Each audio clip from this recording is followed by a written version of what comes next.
was 10, there was great excitement in our house. My parents had managed to scrabble some money together from somewhere. Neither of them had well-paid jobs. My mum was a teacher, and bought something called a Shetland 525. It was a small fiberglass boat designed kind of narrow, not very big, one single cabin for cooking, eating, sleeping, and everything else, one for driving the boat from.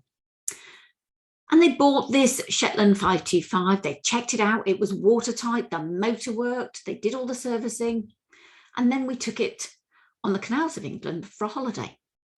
And me, my mum, and my two sisters were sat there on a particularly wet summer's day in England.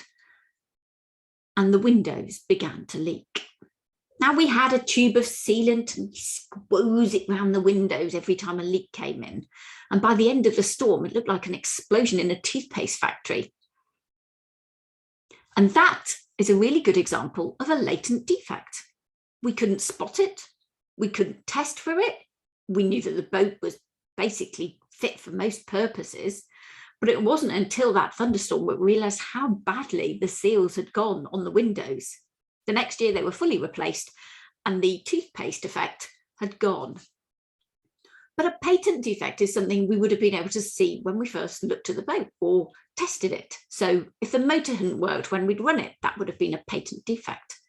Now, you can't just look at a motor and see whether it works. You've got to put it through its paces. When it comes to windows, if there'd been a big crack through one of the windows, then yes, we'd have spotted that. But it wasn't that clear. It wasn't that obvious. So it's a latent defect. You only find out about it later. It might not manifest itself for months or years, but it's a defect nonetheless. So another example would be this gift that my mum bought me. And it's, let me switch it on. Oh, no, hang on. It does work. See, it flickers a bit. Yeah, there's a bit of a loose connection, I think, in here somewhere. It's a series of lights in a glass bottle. Not very expensive, but rather sweet. And I've had it for years. But actually, the difficulty is that the lights and the bottle come apart. The glue that's around the bottom of here doesn't actually last as long as you'd want it to. So this is a product with a latent defect. Because it worked when you first switched it on, it's just after a while, it falls apart. So what we want to be clear about is what are the remedies for a client? If you buy this and you open the box and it's broken, you'd send it back. If when you put the batteries in, the lights didn't work at all, you'd send it back. But if you've had it a few years and, oh, now the loose connection, it's not, now it's not working. Oh, hang on. Yes. Oh, no, yes.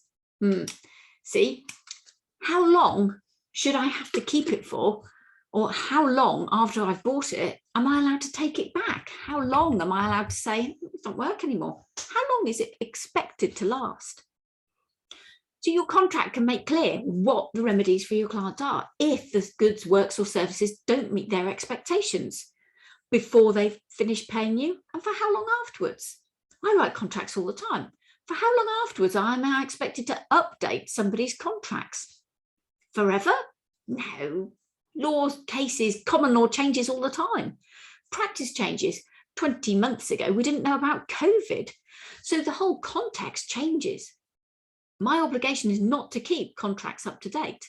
I'll help my clients, but I can't guarantee that they'll last forever. In the same way, most of the things that you buy don't have a lifetime guarantee. So think about it. How do your contracts want to build trust and help somebody to understand what their rights are if there are defects? Because your contracts should safeguard your business without annoying your clients.